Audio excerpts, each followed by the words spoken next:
कर्नाटक में आपका स्वागत है। ये जगह कल्चर, हिस्ट्री और स्पिरिचुअलिटी से भरी है। पुराने मंदिरों के ऊंचे टावरों से लेकर शांत मॉनेस्ट्रीज तक कर्नाटक में स्पिरिचुअल साइड एक्सप्लोर करने के लिए बहुत जगहें हैं। आज हम क्ले एनिमेशन के थ्रू इस अमेजिंग स्टेट के बेस्ट स्पिरिचुअल प्लेसेस एक्सप्लोर करेंगे। हमारा सफर कर्नाटक के बीचों बीच श्रवण बेलगोला से शुरू होता है, जो कि इंडिया का एक बहुत इंपॉर्टेंट जैन तीर्थ स्थल है। यहाँ रोलिंग हिल्स में भगवान बाहुबली की एक विशाल मूर्ति है, जिसे गोमटेश्वर भी कहते हैं। ये जगह सिर्फ पूजा की जगह ही नहीं, बल्कि इस रीजन के रिच कल्चरल और हिस्टोरिकल हेरिटेज का प्रतीक भी है। शांत वातावरण और स्पिरिचुअल ऑरा इसे इंट्रोस्पेक्शन और पीस के लिए एक परफेक्ट जगह बनाते हैं। यह अमेजिंग मूर्ति 57 फीट ऊंची है और एक बड़े से पत्थर से तराशी गई है। मूर्ति का शीर साइज और इंट्रिकेट डिटेल्स देखने लायक हैं। यह दुनिया की सबसे बड़ी फ्री स्टैंडिंग स्टैचूज में से एक है और इसका निर्माण एंशिएंट इंजीनियरिंग और आर्टिस्ट्री का एक मार्वल है। यह यहाँ 1000 साल से भी ज्यादा समय से है। इस मूर्ति का निर्माण गंगा डायनेस्टी के मिनिस्टर और कमांडर चावुंडराय ने 10वीं शताब्दी में करवाया था। सदियों से यह समय की कसौटी पर खरी उतरी है, नेचुरल एलिमेंट्स का सामना किया है और रेजिलियंस और डिवोशन का प्रतीक बनी हुई है। जरा सोचिए उन लोगों की मेहनत और स्किल के बारे में जिन्होंने बहुत समय पहले इस मूर्ति को बनाया था। इस मास्टरपीस पर काम करने वाले आर्टिजन्स और स्कल्प्टर्स न केवल स्किल्ड क्राफ्ट्समैन थे, बल्कि विजनरीज भी थे जो पत्थर के भीतर मूर्ति को देख सकते थे। उनकी डेडिकेशन और क्राफ्ट्समैनशिप ने एक लास्टिंग लेगेसी छोड़ा है, जो आज भी ओ और एडमिरेशन को इंस्पायर करता है। हर 12 साल में महामस्तकाभिषेक नाम का एक बड़ा फेस्टिवल होता है। ये ग्रैंड इवेंट जैन कम्युनिटी के लिए एक महत्वपूर्ण अवसर है और दुनिया भर से हजारों डिवोटीज और टूरिस्ट्स को आकर्षित करता है। ये फेस्टिवल फेथ, कल्चर और ट्रेडिशन का सेलिब्रेशन है और ये पूरे कम्युनिटी को यूनिटी और डिवोशन की भावना से एक साथ लाता है। बहुत सारे लोग मूर्ति को दूध, शहद और अन्य ऑफरिंग से धोते हुए देखने आते हैं। अभिषेक समारोह एक स्पेक्टेक्युलर साइट होता है, जिसमें मूर्ति को कई तरह के सेक्रेड सब्सटेंसेस से नहलाया जाता है।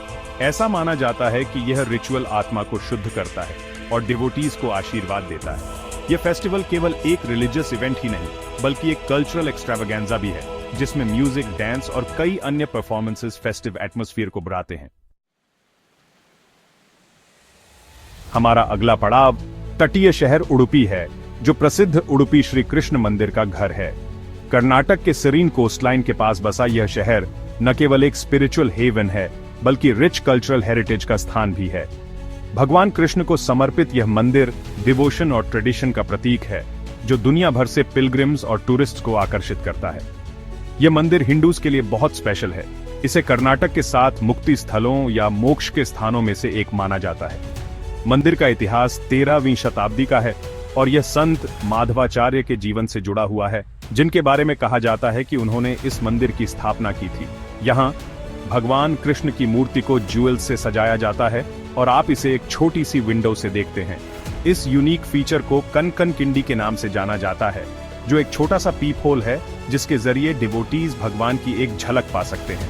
मूर्ति अपने आप में एक मनमोहक दृश्य है, जिसे इंट्रिकेट ज्वेलरी और वाइब्रेंट फ्लावर्स से सजाया गया है, जो भगवान कृष्ण की डिवाइन ब्यूटी और ग्रेस का प्रतीक है। एक कहानी कहती है कि मूर्ति जादुई रूप से घूम गई ताकि एक होली पर्सन उसे देख सके।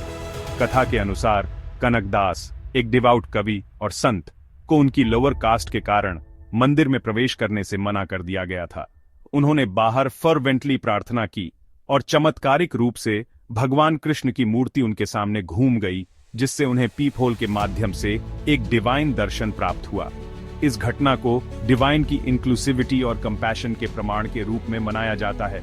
मंदिर में एक्साइटिंग डेली एक्टिविटीज होती हैं। सुबह सुप्रभाता सेवा से, जहां भगवान को मधुर भजनों के साथ जगाया जाता है, एलैबोरेट शाम की रिचुअल्स तक, मंदिर स्पिरिचुअल एनर्जी से गूंजता रहता है। डिवोटीज विभिन्न सेवाओं में भाग लेते हैं, अपनी प्रार्थनाएं अर्पित करते हैं और आशीर्वाद मांगते हैं। आप चैंटिंग, बेल्स और अच्छी इंसेंस की खुशबू सुन सकते हैं। हवा में वैदिक मंत्रों की सुखदायक ध्वनियां और मंदिर की घंटियों की रिदमिक बजती रहती हैं। जलती हुई इंसेंस और ताजे फूलों की खुशबू ट्रैंक्विलिटी और रेवरेंस का माहौल बनाती है, जिससे उडुपी श्री कृष्ण मंदिर की हर यात्रा एक डीपली एनरिचिंग एक्सपीरियंस बन जाती है। चलो गोकर्णा चलते हैं, अरेबियन सी के किनारे एक टाउन। ये बहुत सुंदर और पीसफुल है। गोकर्णा एक स्पिरिचुअल जगह भी है। यहाँ महाबलेश्वर मंदिर है। यह भगवान शिव का मंदिर है। अंदर आत्मलिंग है जो भगवान शिव का एक बहुत इंपॉर्टेंट सिंबल है। जरा सोचो कितना पीसफुल है। लहरों की आवाज, समुद्र की खुशबू और मंदिर की घंटियां। अब हम मैसूर चलते हैं। चामुंडी हिल के ऊपर चामुंडेश्वरी मंदिर है। यह देवी चामुंडेश्वरी का मंदिर है जो दुर्गा का एक स्ट्रॉन्ग रूप है। आप मंदिर तक पहुंचने के लिए 1000 सीढ़ियां चढ़ा सकते हैं। ऊपर से नजारा देखो, नीचे पूरा मैसूर शहर मंदिर कार्विंग से खूबसूरती से सजाया गया है। चैप्टर 5 धर्मस्थल, जहां काइंडनेस की कोई सीमा नहीं है। हमारा अगला पड़ाव धर्मस्थल है, एक स्पेशल जगह जहां जैन धर्म और हिंदू धर्म एक साथ आते हैं। यह शहर फेथ और दूसरों की मदद करने की पावर दिखाता है। यहाँ मंजुनाथ मंदिर है जो भगवान शिव का है। यहाँ भगवान बाहुबली की एक ऊंची मूर्ति भी है जो एक जैन प्रतीक है। धर्मस्थल लोगों की मदद करने के लिए जाना जाता है। मंदिर हर रोज हजारों लोगों को मुफ्त खाना देता है। चैप्टर 6 नमद्रोलिंग मॉनेस्ट्री, दक्षिण भारत में एक टिबेटन सैंक्चुअरी। कुर्ग के पास बाइलाकुप्पे की सेरीन हिल्स में एक हिडन जेम है जो आपको एक अलग दुनिया में ले जाती है। यह नमद्रोलिंग मॉनेस्ट्री है जो दक्षिण भारत में सबसे बड़ी टिबेटन सेटलमेंट है।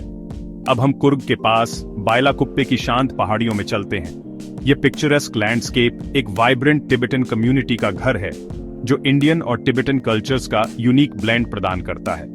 लहराती पहाड़ियां और हरी भरी हरियाली स्पिरिचुअल हेवन नमद्रोलिंग मॉनेस्ट्री के लिए एक शांत बैकड्रॉप प्रदान करती है। यहाँ नमद्रोलिंग मॉनेस्ट्री है जो दक्षिण भारत की सबसे बड़ी टिबेटन सेटलमेंट है। 1966 में परम पावन पेमा नोरबू रिम्पोछे द्वारा स्थापित यह सीखने और स्पिरिचुअलिटी का केंद्र बन गया है। यह मॉनेस्टरी न केवल पूजा स्थल है बल्कि कल्चरल प्रिजर्वेशन और एजुकेशन का केंद्र भी है। इसे गोल्डन टेम्पल भी कहा जाता है। गोल्डन टेम्पल अपनी स्टनिंग आर्किटेक्चर और इंट्रिकेट डिजाइन्स के लिए प्रसिद्ध है। बुद्ध और अन्य डीटीज की गोल्डन स्टैच्यूज ऑ इंस्पायरिंग हैं, जो टिबेटन बुद्धिज्म के रिच हेरिटेज और आर्टिस्टिक एक्सीलेंस को दर्शाती हैं। एक अलग दुनिया की कल्पना करें। मंक्स चांटिंग कर रहे हैं, कलरफुल फ्लैग्स लहरा रहे हैं और दीवारों पर सुंदर पेंटिंग्स हैं। हवा में प्रार्थनाओं की ध्वनि और प्रेयर फ्लैग्स के फहराने की आवाज गूंज रही है, जिससे पीस और डिवोशन का वातावरण बन रहा है। दीवारों को बुद्ध के जीवन और टीचिंग्स को दर्शाते हुए वाइब्रेंट म्यूरल से सजाया गया है। यहाँ बहुत सारे मंक्स और नन्स रहते हैं। वे स्क्रिप्चर्स का अध्ययन करने, ध्यान करने और बुद्ध की टीचिंग्स का अभ्यास करने के लिए अपना जीवन समर्पित करते हैं। मॉनेस्ट्री इन स्पिरिचुअल प्रैक्टिशनर्स के लिए एक सैंक्चुरी प्रदान करता है, उन्हें रहने, सीखने और बढ़ने का स्थान प्रदान करता है। आप उनकी डेली एक्टिविटीज देख सकते हैं और टिबेटन बुद्धिज्म के बारे में सीख सकते हैं। सुबह की प्रार्थनाओं से लेकर शाम की रिचुअल्स तक मंक्स और नन्स की डेली रूटीन उनकी डिवोशन और डिसिप्लिन का प्रमाण है। विजिटर्स को कुछ एक्टिविटीज को ऑब्जर्व करने और यहां तक कि पार्टिसिपेट करने के लिए भी वेलकम किया जाता है, जिससे उन्हें टिबेटन कल्चर और स्पिरिचुअलिटी की डीपर अंडरस्टैंडिंग मिलती है। चैप्टर 7 श्रृंगेरी शारदा पीठम, जहां विजडम नदी की तरह बहती है। हमारा आखिरी पड़ाव तुंगा नदी के किनारे है। यहां श्रृंगेरी शारदा पीठम है। एक बहुत इंपॉर्टेंट हिंदू टीचर ने इस मोनेस्ट्री की शुरुआत की थी। यह मंदिर देवी शारदा का है, जो लर्निंग की देवी है। यह सोचने और ध्यान करने के लिए एक शांत जगह है। शांत नदी, पेड़ों और चांटिंग की कल्पना करो। आउटरो, कर्नाटक स्पिरिचुअलिटी का मिश्रण। कर्नाटक के थ्रू हमारा क्ले जर्नी खत्म हो रहा है। हमने बहुत सारे अमेजिंग स्पिरिचुअल प्लेसेस देखे हैं। कर्नाटक में बहुत अलग अलग कल्चर्स और बिलीफ्स हैं। इन स्पेशल जगहों में सबके लिए कुछ न कुछ है। गोमटेश्वर की विशाल मूर्ति से लेकर शांत तुंगा नदी तक हर जगह हमें कर्नाटक की स्पिरिट दिखाती है।